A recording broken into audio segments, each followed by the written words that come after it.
दोस्तों, सभी दर्शक भाइयों एवं श्रोता बंधुओं को इस सदाबहार यूट्यूब चैनल वन की ओर से प्यार भरा नमस्कार। दोस्तों, मैं आज सब लोगों के बीच में एक छोटी सी जानकारी पेश करता हूँ।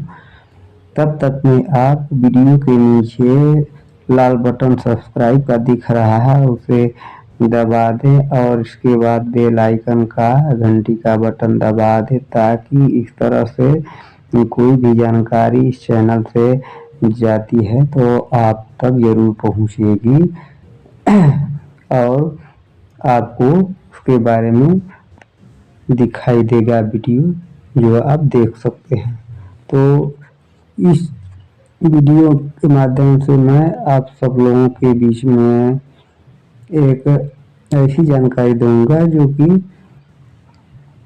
भवन बनाने के संबंध में जानकारी है। अगर ये जानकारी अच्छी लगे तो आप वीडियो को लाइक करें, शेयर करें और कमेंट में आप पूछ सकते हैं। कुछ जानकारी आपको चाहिए तो पूछ सकते हैं कि मुझे इस तरह की जानकारी चाहिए, कृपया उसके बारे में बताएं, तो ज़रूर मैं आपको हो सकेगा तो बताऊंगा। और आप ये भी बताइए कमेंट में कि आप किस तरह का वीडियो चाहते हैं अपने लिए, या किस तरह से आप पसंद करते हैं, वो कमेंट में ज़रूर लिखिएगा दोस्तों, ताकि मेरा भी मनोबल बढ़ेगा, मैं भी उसके बारे में आपको बताने को और जागरूक करने की कुछ जानकारी दे सकेंगे जो मेरे पास।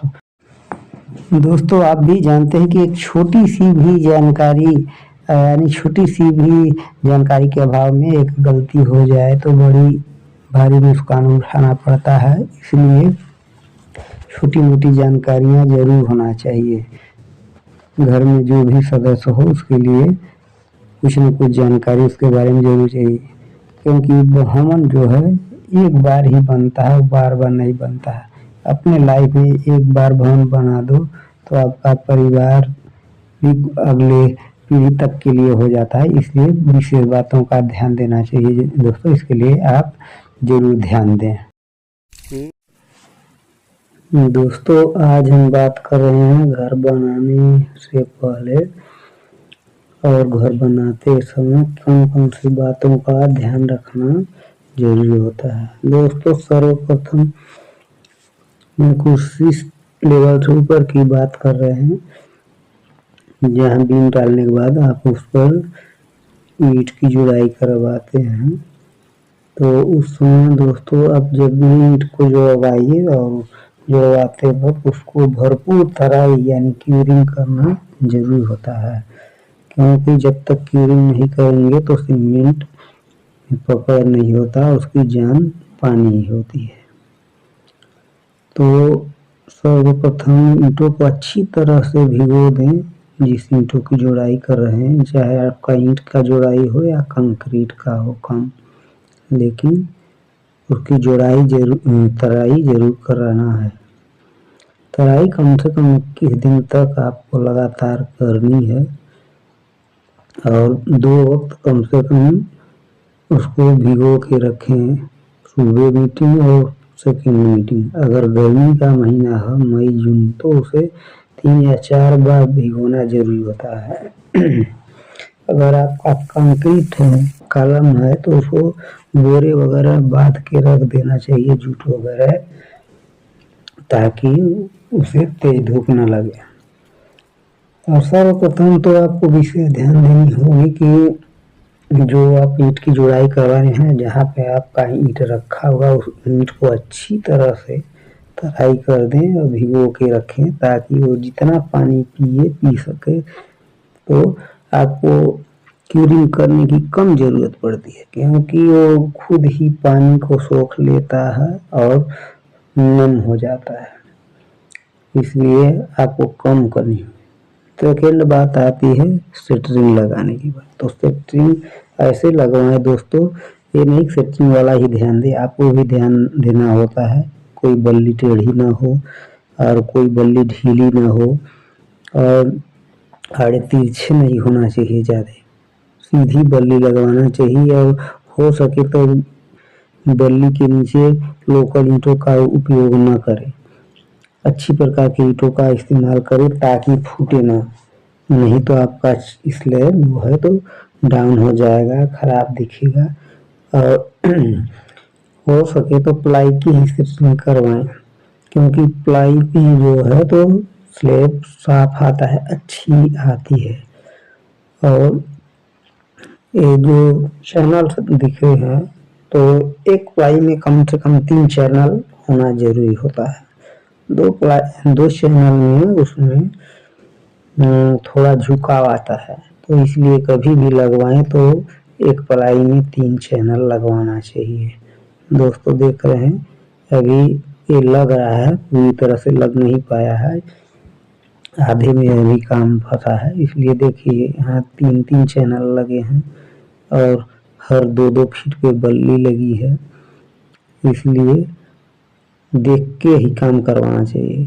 आपका भी फर्ज होता है देखना कि हमारा घर बन रहा है, तो हमें देखना जरूरी होता है और आपको भी जानकारी होनी चाहिए, ये नहीं कि सेंटरिंग वाले को ही छोड़ दे। तो देखिए ऊपर का है पोजीशन, जहाँ पे प्लाई का ऊपरी हिस्सा दिखता है और ये आपका लेवल में रहेगा, प्लेन रहेगा, तो आपका छत प्लेन ही आएगा अंदर। ये नहीं कि हर रूम का ही एक ही लेवल हो। अगर मिस्त्री बनाते समय आपका लेवल किया है दीवार में तब तो सही है, अगर दीवार में लेवल नहीं है तो आपका छत पूरा का पूरा एक लेवल में नहीं आ पाएगा, रूम बाय रूम आ पाएगा। अगर सब सही है लेवल में पूरे रूम तो पूरे का है। इसलिए रूम बाय रूम का लेवल जरूर फिक्स होना चाहिए सेंटरिंग में, नहीं तो खराब होता है, अप डाउन आती है छत। तो सबसे बेहतर होता है कि एक एक रूम का आप देखते जाइए कि हाँ लेवल सही है, जो हो तो चारों कोना सही होना चाहिए। तो दोस्तों देख रहे हैं अभी ये आधे अधूरे में है, तो अभी कुछ गाबड़ी यानी गैप जो दिख रहा है वो गाबड़ी है, उनमें छोटे छोटे टुकड़े लगेंगे तो काट के डालना पड़ेगा। तो इस तरह से साफ आता है प्लाई। इसमें अभी दोस्तों जो जोड़ ज्वाइंट और दिख रहा है प्लाई का, उसमें टेप लगेगा, वो कार्टून टेप, ताकि ये गैप नहीं रहेगा। इसके बाद आप चाहे पन्नी प्लास्टिक लगाएं या न लगाएं, ऊपर कोई जरूरी नहीं है कि प्लास्टिक लगाएं, उससे बेहतरीन छत आता है, शानदार छत आती है। तो इस तरह से करें। अब दोस्तों आगे की बात आती है सरिया बधाई। ये है सीढ़ी दूसरे छत से ऊपर को उठाया जा रहा है, देख रहे हैं इसमें। और यहाँ से अब सीढ़ी चालू होती है दूसरे छत की।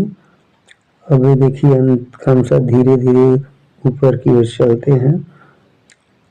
और दोस्तों इसकी हाइट 30 से 45 डिग्री ही होना चाहिए, ज़्यादा सीढ़ी की हाइट नहीं करना चाहिए। 30 से 45 के बीच में इसकी ऊंचाई रखनी चाहिए। और सरिया बांधने के बाद उसमें एक्स आकार की सरिया जरूर बंधवाएं। तो ये है दोस्तों, हम चलते हैं, ये आ गए हम उस चौकी के ऊपर, यहाँ से सीढ़ी का मोड़ होता है। अब इस चौकी से हम मुड़ रहे हैं दूसरी तरफ ऊपर जाने के लिए।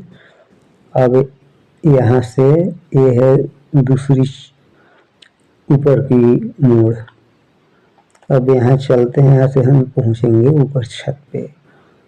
अब ये देखिए दोस्तों, यहाँ अभी एक्स वाली सरिया नहीं बंधी हुई है, अब ये पहुँचा है छत पर। इसकी सरिया दोस्तों पूरे छत में लंबाई में डाल दिए हैं, कम से कम 18 फीट तक इसकी लंबाई गई है सीढ़ी वाली सरिया की। अब इसको दोस्तों पीछे तरफ मुड़ के दिखाते हैं कि ये सरिया कहाँ तक है। देखिए ये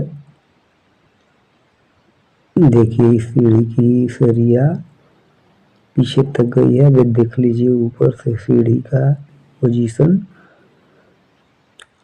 ये है। नीचे सीढ़ी दिख रही है पहली मंजिल का, देखिए अब इधर ये है ऊपर से उसका पोजीशन।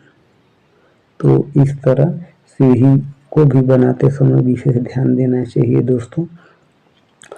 और इसके बाद सरिया देखिए इसका पीछे तक गया है, वो सरिया सीढ़ी से निकला हुआ है छत में, बहुत पीछे तक गया है। आप मुड़ के दिखा दें, ये देखिए 16 से 17 फीट है, यानी 20 फीट के लमसम होगा ज़्यादा से ज़्यादा। बीम पे ही निकला है इसकी सरिया। और एक क्रैंक पे ही आया है देखिए। और लोग दोस्तों एक चीज़ का विशेष ध्यान दें कि हम मकान बनवाते हैं उसमें क्रैंक को तो तोड़वाते हैं, यानी क्रैंक यानी एक प्रकार से जाली जिसको बोलते हैं।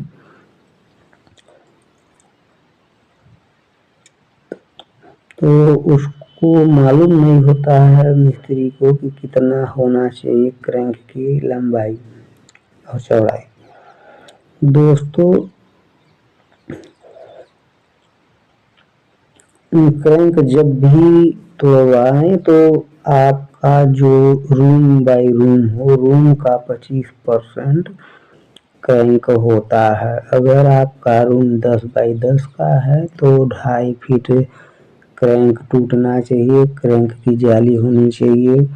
अगर आपका 12 बाई 12 है तो 3 फीट का क्रैंक होना चाहिए, क्योंकि सभी मिस्त्री ये नहीं बताता भाइयों कि क्रैंक कितना होना चाहिए। तो इसलिए आपको भी जानकारी होना चाहिए, क्योंकि उसके लिए छत की मजबूती मिलती है।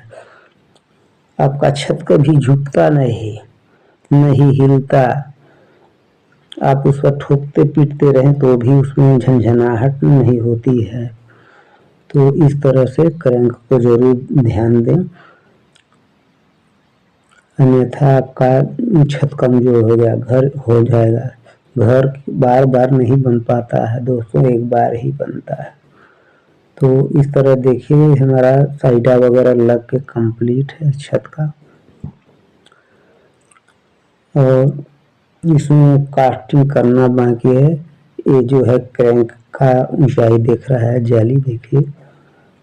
तो विशेष ध्यान देना दोस्तों कि क्रैंक जरूर अपना देख के काम करवाएं।